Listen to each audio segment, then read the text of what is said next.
اعوذ باللہ من الشیطان الرجیم بسم اللہ الرحمن الرحیم حتی اذا استیأس الرسل وظنوا انہم قد کذبوا جاءہم نصرنا فنجی من نشاء ولا يرد بأسنا عن القوم المجرمین۔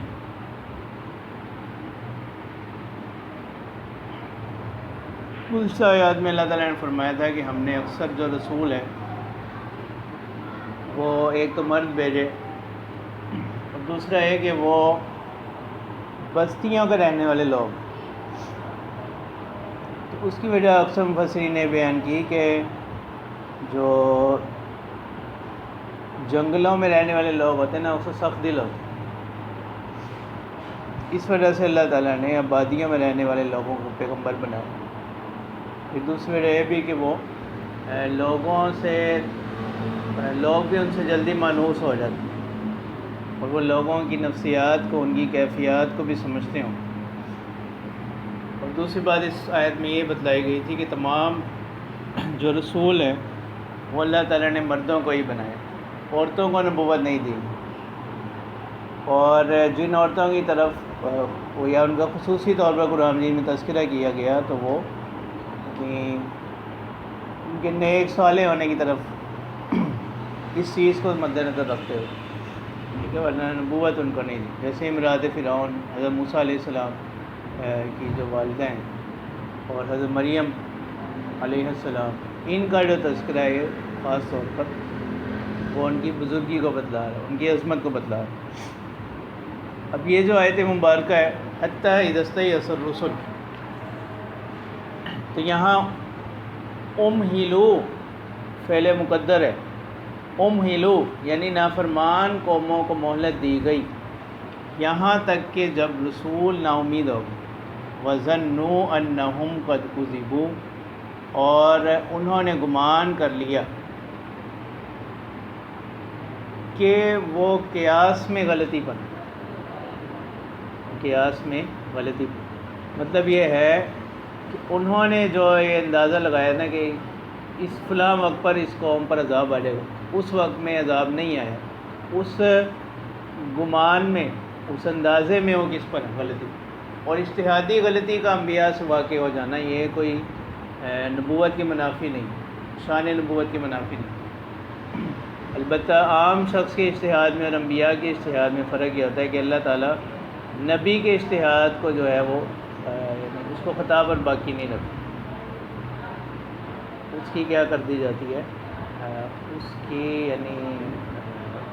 درست اصلاح کر دی جاتی ہے، ٹھیک ہے۔ باقی عام شخص کا جو اجتہاد ہے اس کے بارے میں تو حدیث میں آتا بھی ہے نا کہ اذا اجتہد المجتہد فاصاب فلہ اجران، جب کوئی مجتہد اجتہاد کرتا ہے اور اس کا اجتہاد درست ہے، اجتہاد ہوگا کہاں پر کہ جہاں کوئی قرآن و سنت کا براہ راست حکم منسوخ نہ ہو، منقول نہ ہو کسی مسئلے کے اندر، تو وہاں قرآن و سنت سے جو یعنی منقول نصوص ہیں ان کی روشنی میں ان اصولوں کو مد نظر رکھتے ہوئے کوئی حکم لگانا اپنے اجتہاد کی بنا، اس میں اگر مجتہد درست ہو تو اس شخص کے لیے 2 اجر ہوں گے، اور اگر وہ اس میں مثلا اجتہاد میں اس سے خطا واقع ہوگی تو اس خطا پر بھی وہ کیا ہوگا، عند اللہ ماجور ہوگا، کیونکہ اس کی نیت کیا ہے، حکم شرعی کی تحقیق کرنا، حکم شرعی کی تفتیش کرنا، تاکہ لوگوں کے لیے کیا بن سکے، لوگوں کے عمل کے لیے اس میں سہولت پیدا ہو سکے، ان کو عمل کرنے میں آسانی ہوگی، اس پہلو پر عمل کرنے، اس پہلو پر عمل کرنے۔ اسی وجہ سے جو اجتہادی نوعیت کے جو اختلافات ہیں ان پر فرقہ واریت کا اطلاق بھی نہیں ہوگا، اور اجتہادی اختلافات کی بنیاد پر ایک دوسرے کی تکفیر یہ بھی درست نہیں، یا ایک دوسرے کو گمراہ کہنا یہ بھی درست نہیں، کہ جب ان اجتہادات کا مقصد کیا ہو، خواہشات نفس کی تکمیل نہ ہو بلکہ حکم شرعی کی تحقیق مقصود۔ تو یہ جتنے بھی اختلافات ہیں جو نصوص کی روشنی میں اختلافات ہو جاتے ہیں، آراء کا اختلاف ہے، تو یہ اسی نوعیت کے ہوتے ہیں، تو ان میں کسی کی جو تکفیر کرنا یہ درست نہیں، اور فقہاء کا جو اختلاف ہوتا ہے اس کا جو منشا جو ہے وہ کیا ہوتا ہے؟ تیسیر اور سہولت ہو. کسی مسئلے میں اگر فقہا کا اختلاف ہو جائے اس میں یعنی جو متفق علیہ مسائل ہوتے ہیں ان کی بنسبت اس میں تھوڑی سہولت کا پہلو آ جاتا ہے. ٹھیک ہے، لیکن اس کا یہ مطلب نہیں ہے کہ بندہ جو ہے کسی وقت میں اس کا دل کرے وہ ایک مجتہد کی رائے کو لے لے، اور کسی وقت اس کا دل کرے وہ کیا کرے دوسرے مجتہد کی رائے کو لے لے. تو یہ طریقہ کار یہ روش جو ہے یہ درست نہیں ہوگا، کیونکہ یہ پھر دین اس کا مقصد جو ہے وہ دین پر عمل کرنا نہیں رہ جائے گا، بلکہ پھر کیا ہوگا، خواہشات نفس کی تکمیل ہو. تو اس وجہ سے جو ہے کسی ایک مجتہد کی اگر بات کر لیا تو پھر اسی کے مطابق کیا کرنا ہو، عمل کرنا. تو یہاں پر بھی مانا ہے کہ رسولوں نے جو اپنے اجتہاد سے ایک وقت متعین کیا تھا عذاب کا، اس وقت میں جب عذاب نہیں آیا تو انہوں نے گمان کیا ہے کہ وہ یعنی اس اجتہاد میں ان سے کیا واقع ہوگی، خطا واقع ہوگی. جاءہم نصرنا، پھر ان کے پاس آئی ہماری مدد. یہ دو صورت میں جب اس کی قرأت جو ہے نا تخفیف کے ساتھ کذبوا، اور ایک قرأت اس آیت کی ہے تشدید کے ساتھ وظنوا انہم قد کذبوا، اور رسولوں نے گمان کر لیا کہ ان کی جو قومیں ہیں وہ ان کو کیا کریں گے، جھٹلا دیں گے. وہ ان کی طرف کہیں کہ انہوں نے ہم سے جو وعدہ کیا تھا عذاب کا اس میں یہ لوگ معاذ اللہ کے جھوٹے ہیں. فنجی من نشاء، تو نجات دی گئی جس کو ہم نے چاہا. اور ولا يرد بأسنا عن القوم المجرمین، اللہ تعالیٰ فرماتے ہیں کہ ہماری جو مصیبت ہے، ہماری طرف سے جو آزمائش آتی ہے، ہماری طرف سے جو عذاب آتا ہے وہ نہیں لوٹایا جاتا مجرم قوم سے. اس میں اس آیت کا خلاصہ یہ ہے کہ مجرمین کو اللہ تعالیٰ جو ہے بسا اوقات فوری پکڑ ان پر نہیں ہوتی، بلکہ اللہ تعالیٰ ان کو مہلت دیتے ہیں تاکہ پھر پورے طور پر ان پر کیا ہو سکے، گرفت ہو سکے. تو دنیا میں بھی ہم بسا اوقات دیکھتے ہیں کہ بہت سے لوگ جو گناہوں میں مبتلا ہوتے ہیں، معاصی میں مبتلا ہوتے ہیں، وہ بنسبت زیادہ بظاہر زیادہ اچھی زندگی گزار رہے ہوتے ہیں بنسبت ان لوگوں کے جو صالحین ہوتے ہیں، تقویٰ پر زندگی گزار رہے ہوتے ہیں. ٹھیک ہے، تو اس کو اصطلاح میں کہتے ہیں استدراج، کہ اللہ تعالیٰ جو ہے بسا اوقات وہ فوری طور پر پکڑ نہیں کرتے بلکہ اللہ تعالیٰ مہلت دیتے ہیں، مجرمین کو ڈھیل دیتے ہیں. تو یہ ڈھیل جو ہے نا یہ اس کو استدراج کہتے ہیں. تو اس آیت کا بھی خلاصہ یہی. اب اس میں دو قرأتیں ہیں، ایک تو تخفیف کے ساتھ ہے، اس صورت میں بھی معنی کر دیے گئے، اور دوسری جو قرأت ہے وہ تشدید کے ساتھ ہے کہ رسولوں نے اب یہ گمان کر لیا کہ ان کو جھٹلایا جائے گا، کہ ان کی جو قومیں ہیں وہ ان کی یعنی تکذیب کر دیں گے. لقد کان فی قصصہم عبرۃ لأولی الالباب، لقد کان فی قصصہم عبرۃ لأولی الالباب، یعنی یہ جو ہم نے قصہ بیان کیا ہے ان کے قصے میں عبرت ہے، نصیحتیں ہیں عقل والوں کے لیے. ما کان حدیثا یفترا، یہ کوئی گڑی ہوئی بنائی ہوئی بات نہیں ہے. ولیکن تصدیق الذی بین یدیہ، اسی سے جو ہے نا بعض مفسرین نے کہا کہ حضرت یوسف علیہ السلام کا قصہ ہے یہ پہلی کتابوں میں بھی موجود، تورات اور انجیل میں. ولیکن تصدیق الذی بین یدیہ، بلکہ یہ تو تصدیق کرنے والا ہے، یعنی یہ جو قرآن ہے نا یہ تصدیق کرنے والا ہے ان کتابوں کی جو اس سے اگلی ہیں، تورات اور انجیل. وتفصیل کل شیء، اور یہ ہدایت ہے، بیان ہے ہر چیز کا، ہر چیز کی تفصیل ہے اس میں. وہدن، اور یہ ہدایت ہے، ورحمۃ لقوم یؤمنون، اور رحمت ہے ایمان والوں کے لیے. اور یہاں پر تو اللہ تعالیٰ یہ فرما رہے ہیں اور شہر رمضان الذی انزل فیہ القرآن ھدی للناس، وہاں پر مطلق ذکر کیا گیا، اور یہاں پر اللہ تعالیٰ فرما رہے ہیں کہ ہدایت اور رحمت ہے ایمان والوں کے لیے. تو یہ ہدایت خاصہ کہ خاص طور پر جو ہے ویسے تو قرآن سبھی کے لیے ہدایت ہے، لیکن خاص طور پر اس ہدایت سے جو مستفید ہونے والے لوگ ہیں وہ اہل ایمان، تو وہ اس سے فائدہ اٹھاتے ہیں. اور وہ لوگ جو کفار ہیں وہ ان کے حق میں بھی ہدایت ہے، لیکن وہ اپنے نافرمانیوں کے سبب سے، گناہوں کے سبب سے اس سے کیا رہتے ہیں، محروم رہتے ہیں. اور بہرحال یہ جو آیت نمبر 110 ہے، حتیٰ اذا استیأس الرسل وظنوا انہم قد کذبوا، اس میں جو ہے نا ضمائر کے اعتبار سے بھی اقوال ہے۔ ٹھیک ہے، ایک قول تو یہ ہے کہ یہ جو تین ضمیر ہیں یہاں پر، وظنوا کی ضمیر فاعل، اور انہم کی انا کا اسم کی جو ضمیر ہے، اور قد کذبوا اس کے اندر جو نائب فاعل کی جو ضمیر ہے، ایک قول تو یہ کہ تینوں ضمیریں جو ہیں مرسل الیہم یعنی قوم کی طرف راجع ہیں۔ تو معنی کیا ہے کہ قوم کے لوگوں نے گمان کر لیا کہ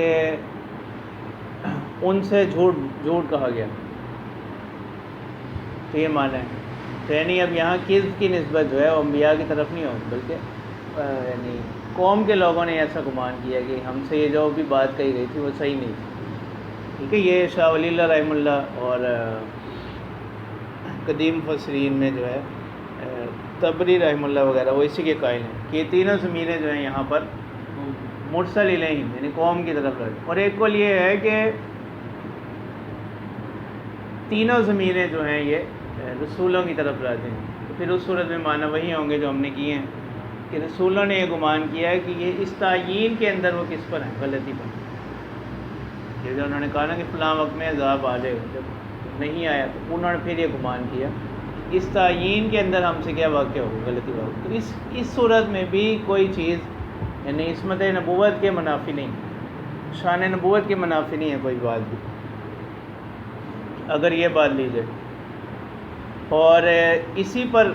یعنی تینوں ضمیریں رسولوں کی طرف راجع ہوں، اسی پر جو ہے ایک اور یہ کہ یعنی یہ جو ہے نا حقیقت میں ایسا نہیں ہوا، بلکہ جو ہے یہ طبی پریشانی اور بے قراری کو وہ نا امیدی سے بیان کیا، نا امیدی سے تعبیر کیا گیا۔ یعنی مطلب یہ کہ انہوں نے یہ سوچا کہ شاید ہم سے کوئی ایسا فعل سرزد ہو گیا جس کی بنا پر جو ہے عذاب میں کیا ہو تاخیر ہو۔ اور ایک یہ ہے کہ ظنوا کی جو ضمیر ہے وہ قوم کی طرف ہی راجع ہے، اور انہم قد کذبوا اس کی جو ضمیر ہے یہ رسول کی طرف راجع، رسول کی طرف۔ اس صورت میں معنی یہ ہوں گے کہ قوم نے گمان کیا کہ رسولوں سے جو یہ وعدہ کیا گیا تھا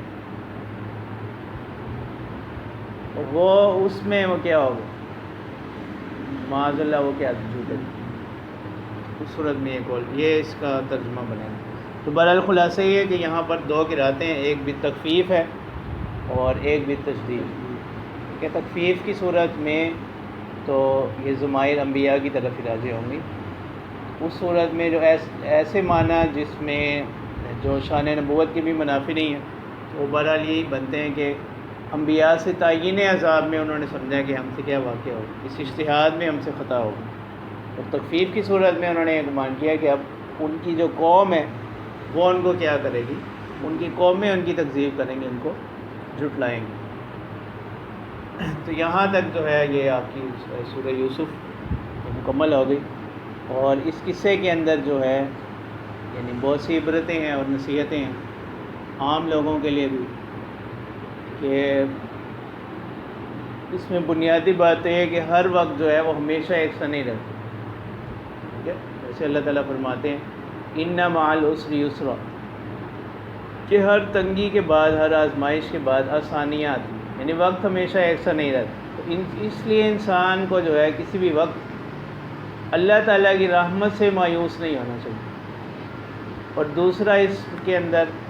کہ انسان جو ہے یعنی ہر وقت کوشش میں لگا رہے